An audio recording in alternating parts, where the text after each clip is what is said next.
lagi dengan saya, Diana Frisca Tarigan Silangit, kelas 2A, Prodi D3 Kebidanan Medan. Baiklah, sebelum memasuki materi, ada baiknya kepada teman-teman semuanya, jangan lupa subscribe, like, comment, and share. Apakah kita pernah mendengar istilah dari Leopold? Nah, pemeriksaan Leopold adalah suatu teknik pemeriksaan pada ibu hamil dengan cara perabaan, yaitu merasakan bagian yang terdapat pada perut ibu hamil menggunakan tangan dalam posisi tertentu atau memindahkan bagian-bagian dengan cara tertentu menggunakan tingkat tekanan tertentu. Leopold bertujuan untuk 1. Menentukan tinggi fundus uteri dan usia kehamilan. 2. Menentukan letak punggung dan bagian-bagian terkecil dari janin. 3. Menentukan letak janin di dalam rahim. 4. Menentukan bagian terendah janin dan menilai apakah sudah masuk dalam rongga panggul. Yang kelima, mengetahui lebih awal adanya kelainan serta rujukan tepat waktu. Leopold 1 bertujuan untuk menentukan tinggi fundus uteri dan bagian janin yang terdapat pada fundus uteri. Gerakan jari kedua tangan yang berada di fundus uteri untuk meraba bagian teratas janin.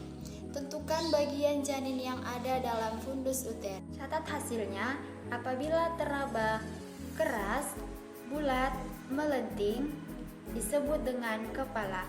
Apabila teraba lunak, kurang keras, dan kurang melenting disebut dengan bokong. Apabila posisi janin melintang pada rahim, maka fundus terasa kosong. Leopold kedua dengan cara kedua tangan pindah ke samping kiri dan kanan perut ibu, lalu raba sisi rahim dengan menggunakan kedua telapak tangan. Dorong rahim ke satu sisi sambil raba secara lembut dan perlahan, dan raba bagian janin yang berada di sisi tersebut. Lakukan ke sisi yang lain dengan cara yang sama. Tentukan letak punggung janin. Lalu tentukan DJJ pada janin. Catat hasil, bagian punggung akan teraba tahanan yang keras, rata dan memanjang dan tidak dapat digerakkan. Bagian-bagian kecil seperti kaki dan tangan akan teraba kecil, bagian atau posisi tidak jelas dan menonjol, memungkinkan teraba gerakan kaki janin secara pasif dan aktif. Leopold 3 dengan cara letakkan tangan kanan di atas simfisis dengan ibu jari di sebelah kanan dan 4 jari lainnya di sebelah kiri. Goyangkan bagian bawah janin ke kiri dan ke kanan secara perlahan dan lembut, jangan sampai pasien merasa kesakitan. Tentukan letak bagian bawah janin.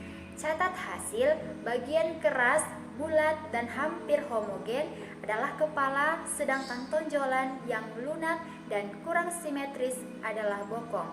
Apabila bagian terbawah janin sudah memasuki PAP, maka saat bagian bawah digoyangkan sudah tidak bisa atau tidak seperti ada tahanan.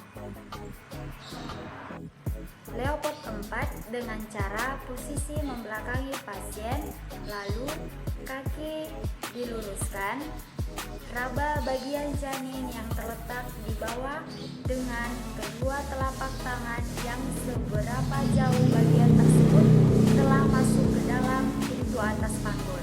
Tentukan bagian janin yang berada di bawah, perkirakan apakah ada disproporsi janin dengan panggul, tentukan seberapa jauh bawah janin tersebut akan masuk pintu atas panggul. Catat hasilnya, apabila kedua jari-jari pemeriksa tersebut bertemu, maka disebut konvergen, berarti bagian terendah janin belum memasuki pintu atas panggul. Sedangkan apabila kedua tangan pemeriksa membentuk jarak atau tidak bertemu disebut divergen, maka bagian terendah janin sudah memasuki pintu atas panggul. Baiklah, hanya itu yang bisa saya sampaikan. Selebihnya saya minta maaf. Jangan lupa subscribe, like, comment, and share. Bye-bye.